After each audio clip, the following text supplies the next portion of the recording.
ya, staf R&D seperti itu. Kemudian nanti akan ada pembentuk standar ya, itu atasan kalian ya, yaitu manajer R&D ya, seperti itu ya. Kemudian objek analisisnya adalah data uji distorsi terbanding ya, tablet levofloxacin 500 mg ya, dibandingkan dengan levaquin 500 mg seperti itu ya. Nah, batas waktu 10 menit ya, tingkat urgensi ini kritis. Nanti akan ada 2 lembar kerja ya, lembar kerja 1, lembar kerja 2 seperti itu. Ini bertahap, jadi saat kalian masuk ke meja nanti mengerjakan dulu lembar kerja 1 ya, dipastikan ini ada hitungan, jadi di situ akan ada 2 dokumen ya, 2 dokumen. Dokumen yang pertama dokumen tentang pedoman uji bioequivalensi ya, yang saya sudah share juga ya di Edlink seperti itu. Pedoman uji bioequivalensi melalui peraturan Badan POM ya nomor 11 kalau nggak salah ya, tahun 2022 ya. Di situ ada tentang uji distorsi terbanding gitu ya. Kemudian ada dokumen yang lain yang terkait dengan levofloxacin gitu ya. Jadi ada 2 dokumen, dipastikan ada 2 dokumen di situ ya, nanti di soalnya. Dan ada lembar kerja 1 dulu ya, kerjakan lembar kerja 1, kemudian setelah selesai baru setelah itu diserahkan ke penguji ya, nanti akan mendapatkan lembar kerja 2 gitu ya. Nah, berdasarkan lembar kerja 2 yang diisi, nanti komunikasikan dengan manajer ya tentang hasil dari lembar kerja 2 gitu. Jadi di sini show-how-nya ya, hands on-nya adalah komunikasi ya. Jadi bukan mungkin nanti di stasi yang lain ada yang melakukan praktek menggunakan pipet, volume atau apapun lah ya, kalau misalnya pengisian pipet, volume dan labut takar ya, ada yang hands on-nya itu apa gitu ya. Nah, kalau di praktikum biofarmaseutik nanti ya, di UAS nanti hands on-nya atau unjuk kerjanya itu adalah komunikasi ya dengan manajer R&D.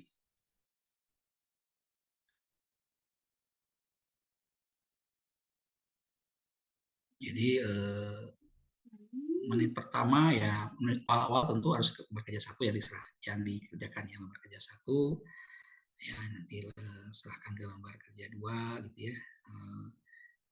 Tentu nanti akan di lembar kerja 2 akan mengkalkulasi F2 ya. Kan di uji distorsi terbanding itu ada namanya faktor singularitas ya. Ya, di sini akan ada bagaimana menilai apakah suatu ini antara tablet levofloxacin dan levaquin itu bioekivalen atau tidak ya. Seperti itu. Kemudian fase selanjutnya, fase 3 adalah hadapi pemanasan standar, yaitu manajer R&D. Nanti yang sebagai manajer R&D adalah pengujinya ya, seperti itu. Nah, sini gunakan postur harus profesional ya, seperti itu ya, saat komunikasi. Itu ya gambaran mengenai ujian nanti ya, ujian nanti. Jadi dipastikan soalnya tentang uji distorsi terbanding ya, dari sekian bahan kajian yang sudah didapatkan di praktikum biofarmaseutik dan farmakokinetik ya. Jadi sudah mengerucut ke uji distorsi terbanding dan sudah mengerucut juga ya uji distorsi terbanding apa ya. Di situ kan sudah jelas tadi di slide ya. Seperti itu gitu ya. Sampai sini ada yang ditanyakan?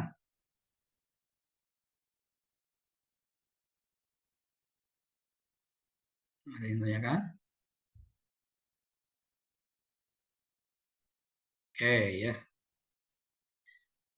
Tidak ada, saya merefresh kembali materi tentang uji distorsi terbanding ya, supaya nanti tidak kaget ya saat karena nanti akan ada perhitungan segala macam ya.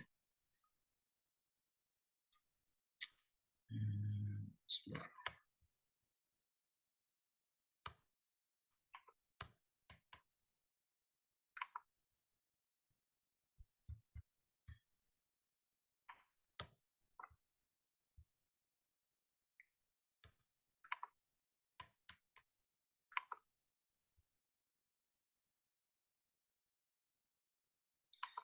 Karena ujian akhir semester ini saya anggap sebagai latihan ya, latihan nanti untuk menghadapi kalau misalnya melanjutkan ke apoteker ya di OSCE di apoteker ya, sehingga soalnya itu saya sampaikan lebih jelas ya, lebih jelas. Ya. Harusnya sih enggak ya, harusnya enggak seperti itu. Jadi supaya nanti hasilnya baik ya, dengan disampaikan secara lebih rinci seperti ini, apakah nanti hasilnya baik atau tidak ya, nanti kita lihat ya hasil dari ujian akhir semester nanti. Nah, ini mungkin sudah pernah lihat ya, peraturan Badan POM nomor 11 tahun 2022 ya, tentang tata laksana uji bioekivalensi. Sini kita langsung ke bawah ya. 19 ya. Ini kan ada obat yang memerlukan uji ekivalensi in vivo. Artinya kan tidak bisa dengan uji dosis terbanding ya. Jadi ini obat-obat yang tidak bisa menggunakan uji dosis terbanding. Jadi harus in vivo. Tapi konteks soal yang nanti ya itu yang in vitro ya, bukan in vivo. Ya, jadi kalau yang in vivo mungkin sudah dibahas di praktikum ya, yang uji bioekivalensi yang di modul-modul akhir ya, seperti itu.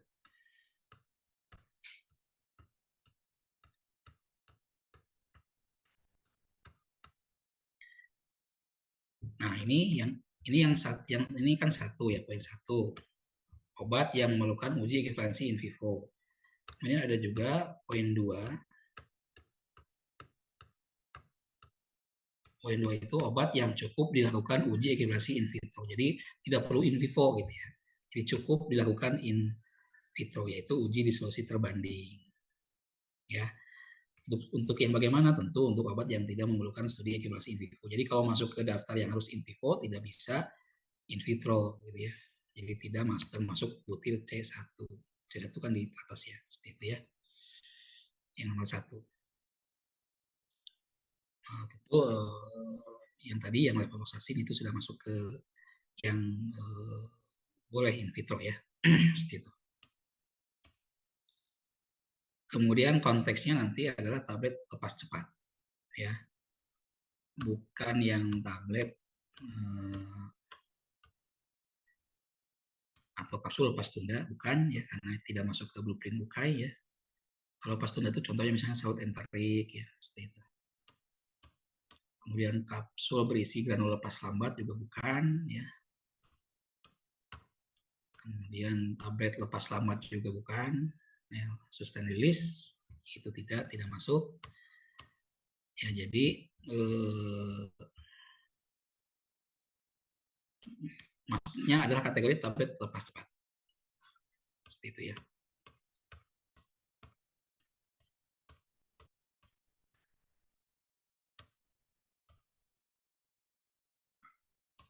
Nah, kemudian ada obat oral lepas cepat dengan mengacu pada sistem BCS ya, BCS yang sudah dibahas ya.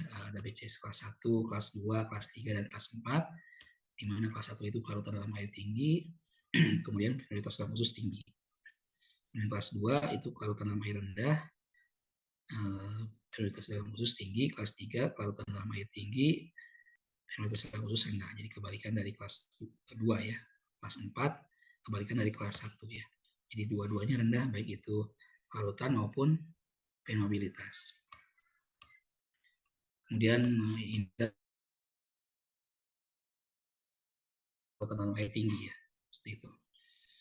Ya, jika dosis tertinggi yang direkomendasikan WHO jika terdapat dalam daftar obat esensial atau kekuatan dosis tertinggi yang ada di pasaran, ya, misalnya kalau untuk kaptropil ya, obat kaptropil itu kan di perdagangan itu ada yang kalau nggak salah yang 12,5, ada yang 25, ada yang 50 mg misalnya. Yang paling tinggi 50 mg, maka kalau kaptopil itu ingin dikatakan perawatan dalam air tinggi, maka yang dosis tertinggi yang dilihat gitu ya, yang 50 mg.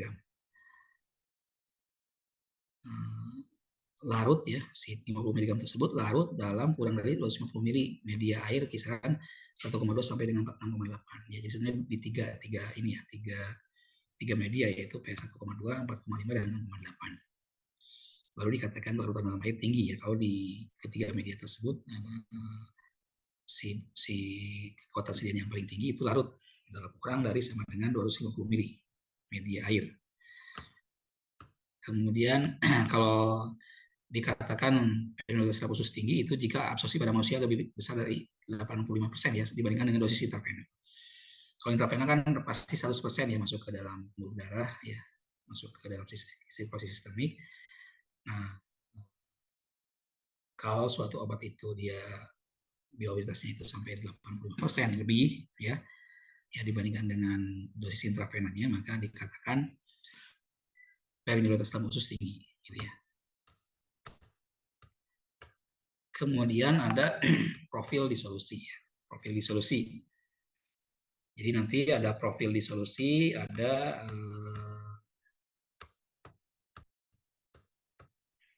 karakteristik disolusi ya. Jadi yang harus diperhatikan nih. Ada profil disolusi, dipastikan nanti akan menghitung ini, menghitung nilai F2. Ya. Menghitung nilai F2 di dalam lembar kerja. Walaupun tidak dari tahapan awal sampai akhir ya. Bisa jadi tahapan itu di akhir, di tengah, atau di awal saja. Gitu ya. Kalau misalnya dari awal sampai akhir, mungkin waktunya cukup ya. Mungkin cukup waktunya gitu. Ya. Tentu saya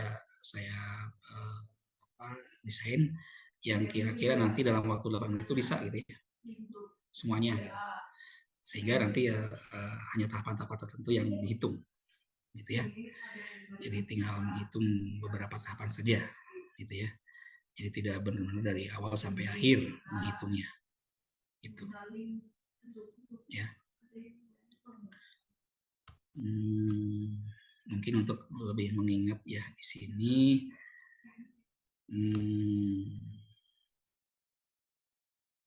nanti dipastikan ada data ini ya, ada 10, 15, 20, 30, 45 dan 60 gitu ya.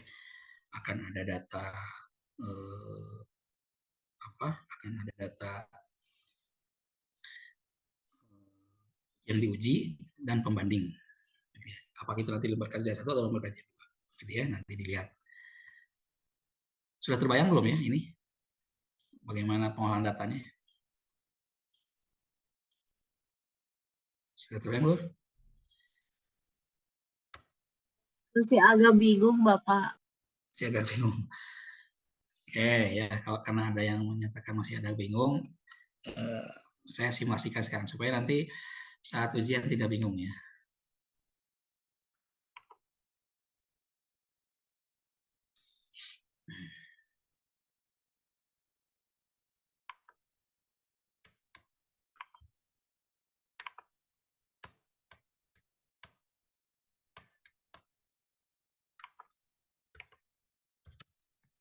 Menit ke tadi berapa saja ya, saya lupa lagi.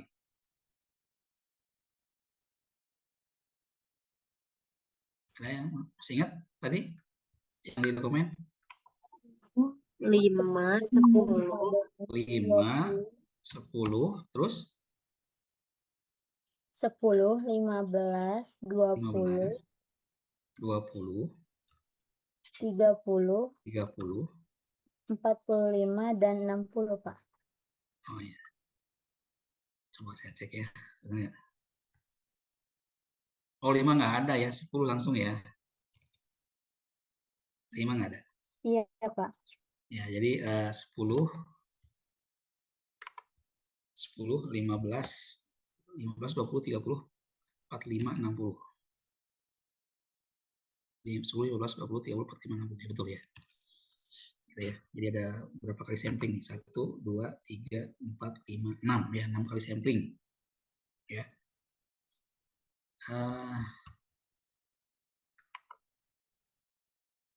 Coba kalau gitu share screen aja ya ini ya. Screen.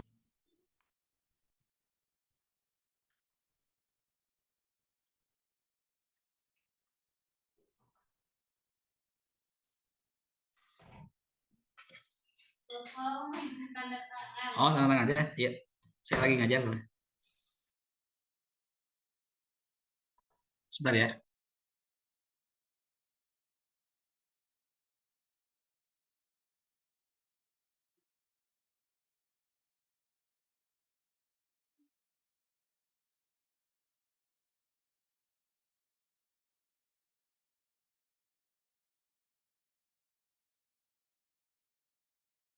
Sebentar ya.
Coba kita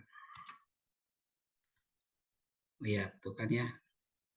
Di sini kan digunakan obat minimal 12 unit dosis ya, 12 unit dosis seperti itu. Jadi pastikan di sini nanti ada tablet 1, 2, 3, 4, 5, 6, 7, 8, 9, 10, 11, 12. Ya. Nah, nanti kan hasil akhir disolusi adalah persen disolusi ya, persen disolusi. Walaupun nanti sebetulnya awalnya kalau data itu tentu kalau tergantung dari ini penetapan kadarnya ya. Kalau penetapan kadarnya menggunakan spektrofotometri ultraviolet, maka nanti di sini datanya untuk absorban dulu, kemudian konsentrasi, ya, kemudian faktor koreksi, kemudian jumlah yang terdisolusi, sampai ke persen disolusi, ya.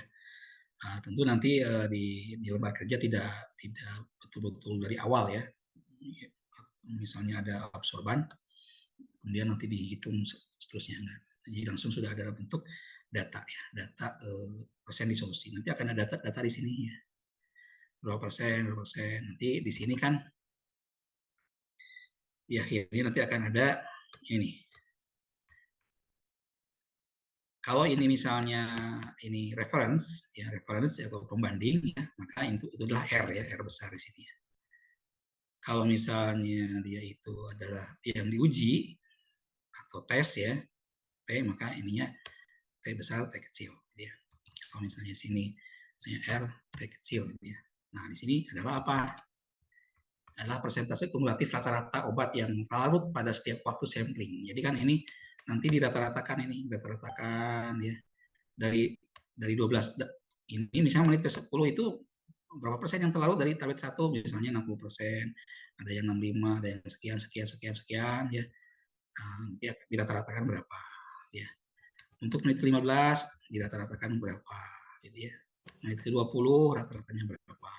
Kayak gitu. Ya, seperti itu. Itu baru yang ini kan RT. Nanti ada lagi ini untuk yang ini ke ya. Ada lagi nih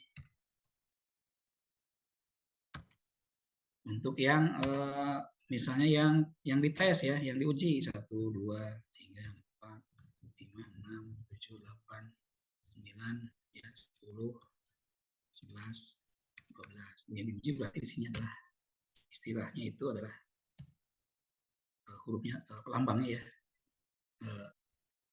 T ya, seperti ya. Persentase kumulatif rata-rata obat yang larut pada setiap waktu sampling dari obat uji atau tes ya, seperti itu. Tadi masih ingat yang dites apa di soal nanti? Ada yang ingat? Tadi saya sudah sampaikan apa? Ada ingat nggak? Oh, masa nggak ingat? Tadi kan udah disampaikan. Referensinya apa? Yang ditesnya apa tadi? Di slide yang sudah saya sampaikan. Ada yang? Levakuin. Nah, levofloxacin ya. Kemudian yang referensinya itu levaquin ya. Seperti ya. Itu nama dagang ya. Tapi isinya levofloxacin juga gitu. Cuma itu nama dagangnya. Apa namanya? Pembandingnya. Seperti itu.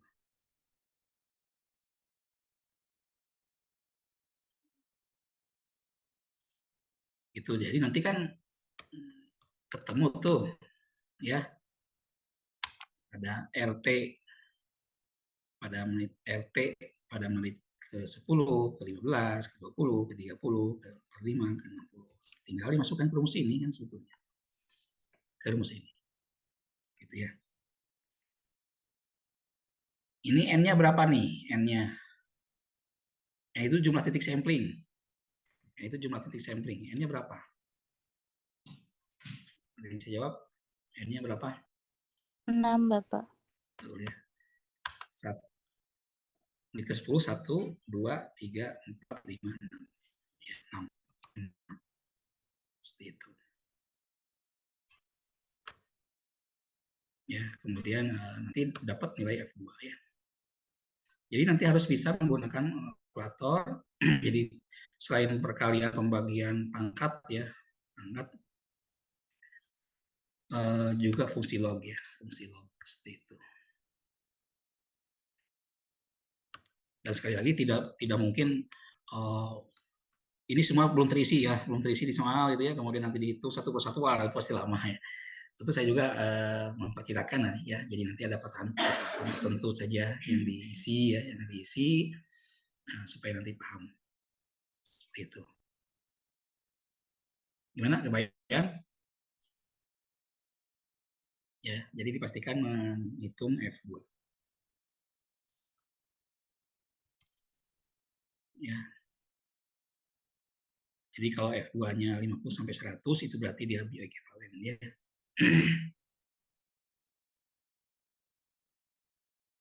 Di semuanya ya, di semua ini nanti jangan kebayang juga ini nanti ini satu baru di media 1,2, nanti kan ada pengujian lagi di media 4,5.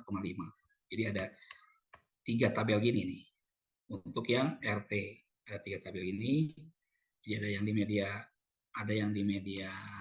media 1,2, ada yang di media 4,5, ada yang di media 6,8. Seperti itu. Kan pengujiannya di 3 medium kan? Ya, 3 medium di solusi ya. Jadi yang 1,2 itu untuk menggambarkan di lambung, terjadi di lambung, untuk 4,5 itu di usus halus bagian atas yang berkaitan dengan lambung, 6,8 itu untuk usus halus bagian bawah. Jadi terwakili semuanya, seperti itu ya. Kalau misalnya F2-nya itu antara 50 sampai 100 ya, sebetulnya nilainya nggak mungkin lebih dari 100 ya, nggak mungkin lebih dari 100. Itu maka dikatakan mirip ya, profil disolusinya mirip. Kalau mirip berarti bioekivalen. Gitu ya. Kalau kurang dari 50 berarti tidak mirip, jauh ya. Antara profil disolusi yang pembanding dengan yang diuji. Seperti itu.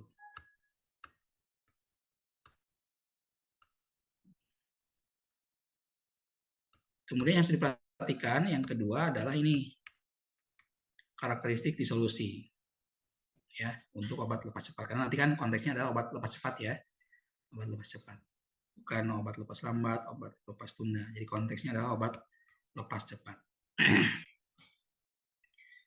Jadi harus tahu nih perbedaan antara disolusi sangat cepat, disolusi cepat ya. Jadi nanti dari data yang ditampilkan nanti bisa dianalisis ya, dianalisis ini termasuk yang mana nih, disolusi sangat cepat atau disolusi cepat. Ini kriterianya ya.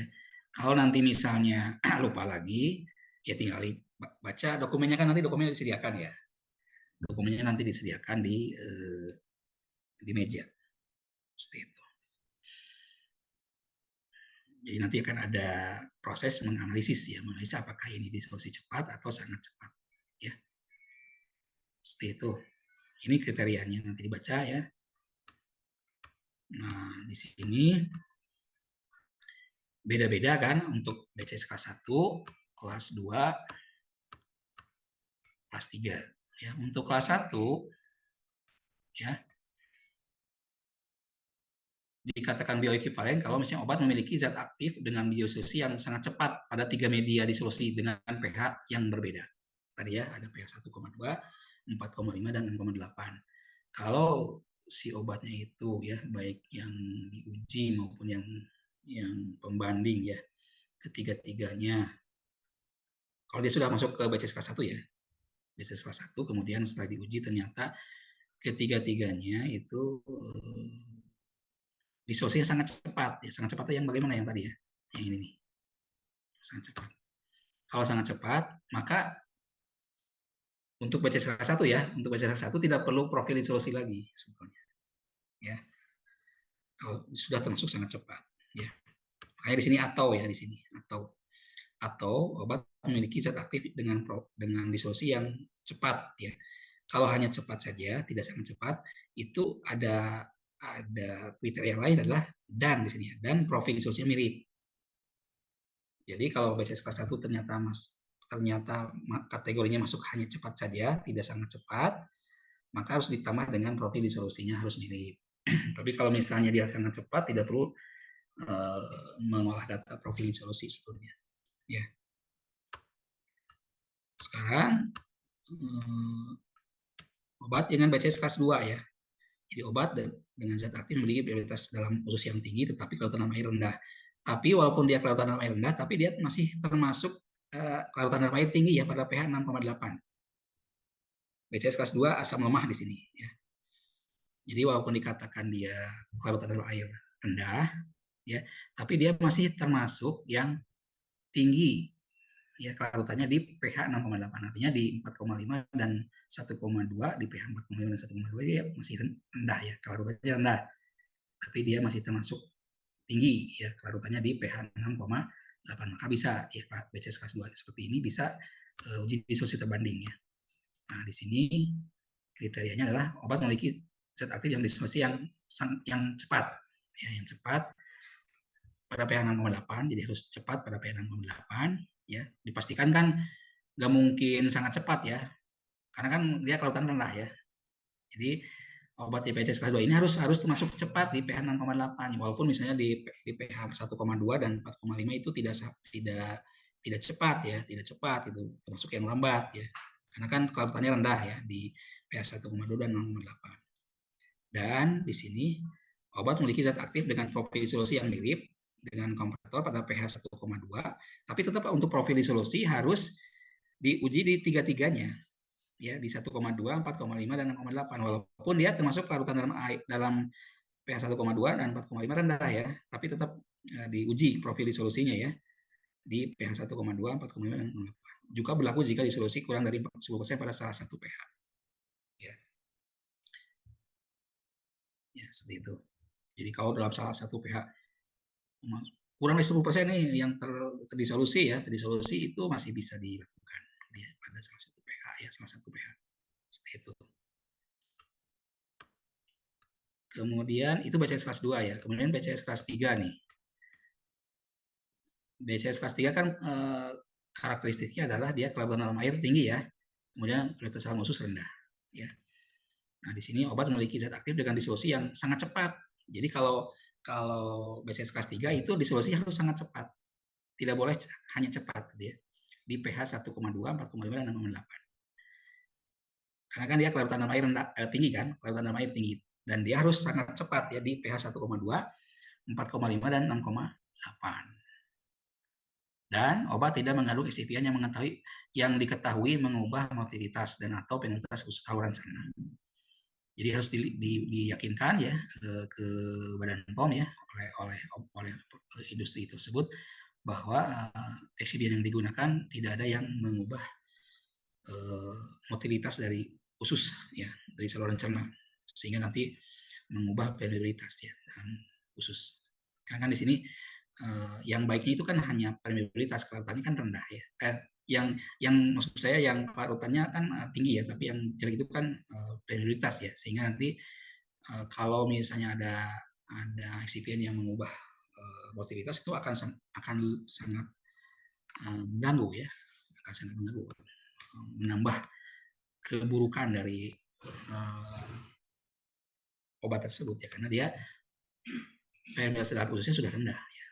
Ditambah kalau misalnya ada eksipien yang mengubah motilitas, jadi misalnya si ususnya itu jadi kurang bergerak gitu ya, yang asalnya gerakan peristatiknya normal menjadi tidak normal gitu kan, jadinya akan sangat mempengaruhi ya permeabilitas dalam usus.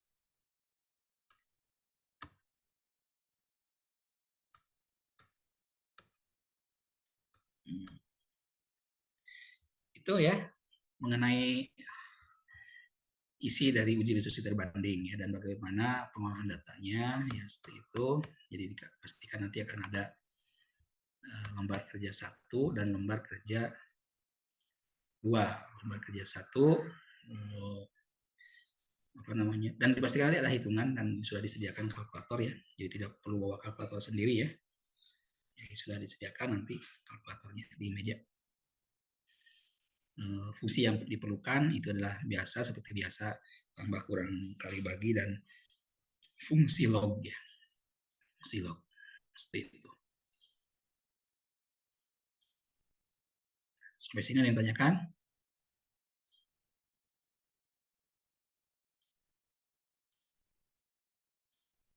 Mudah-mudahan jelas ya, dan nanti hasilnya semuanya baik ya, lulus gitu ya, lulus. Bahkan mungkin ada yang superior, yang sampai ada yang tidak lulus ya, karena sudah dijelaskan sangat rinci ya, sangat rinci tentang soal nanti yang akan dihadapi seperti itu.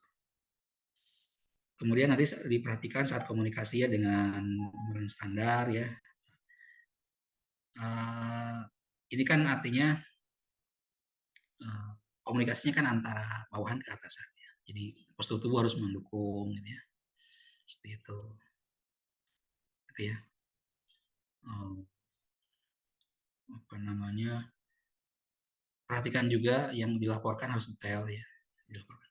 Nanti tidak akan ada dari pemeran standar itu, tidak akan ada yang di skenario itu bertanya enggak ya. Jadi diam aja ya, si pemeran standarnya atau kita sebagai penguji akan diam saja, tidak ada komunikasi balasan gitu ya, tidak ada komunikasi balasan, kecuali kalau misalnya menyapa itu tentu dibalas ya. Tapi kalau misalnya kalian nanya tentang sesuatu itu pasti tidak akan dijawab ya, tidak ada data gitu, jawabannya pasti tidak ada data gitu. Tapi nanti isi komunikasinya harus ini, harus nanti kan ada rubrik penilaian ya, informasi apa saja yang disampaikan gitu ya, ini dalam komunikasinya.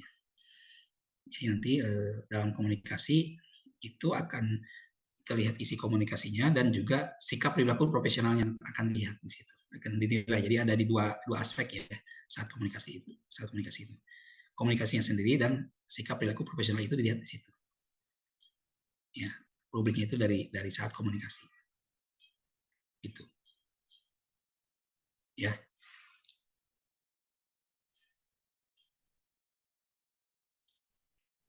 Ada yang tanyakan?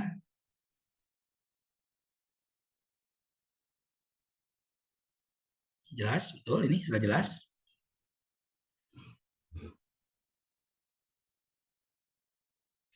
Baik ya, kalau sudah jelas saya pikir cukup ya pertemuan hari ini. Mudah-mudahan nanti